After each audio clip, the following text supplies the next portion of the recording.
miaka 32. Haya.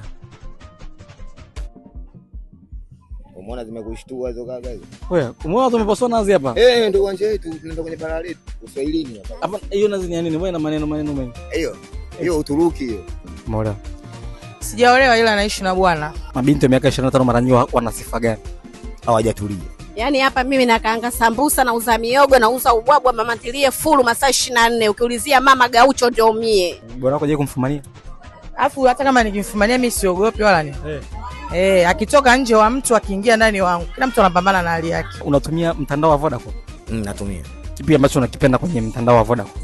Voda ukijiunga wanakupa ofa. Nicho ninachokipendea cha kwanza. Hapa nyumbani kwako? Hapa ndo nyumbani kwangu na hao ndo wapangaji wangu.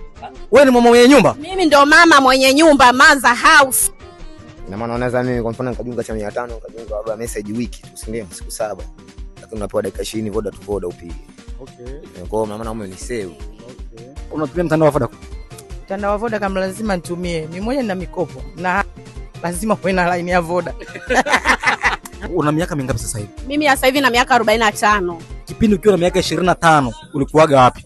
Nikuepo naishi Tabora. Kipi ambacho kinakufurahisha Vodacom? Vodacom kusema ukweli MB ziko vizuri na kwa sisi tunaotumia mikopo kitu kiingizwa kwenye line ya Voda haukatwi. Ningekusajili line ya Vodacom? Utanipa. Naichukua. Sawa, Vodacom imetimiza miaka 25. Wanakuambia tupo nawe tena na tena. Kwa hiyo mimi nitakusajili line ya Vodacom uanze kutumia Vodacom. Sawa, haina. Bana, Vodacom imetimiza miaka 25. Nipo Swahili tunakuambia tupo nawe tena na tena. Watu wanatumia bana line ya Vodacom. Watu wanaitumia, watu wanaipenda na kama unavyoona wana shuhuda mbalimbali za kutumia mtandao wa Vodacom. Miaka 25 tupo nawe tena na tena.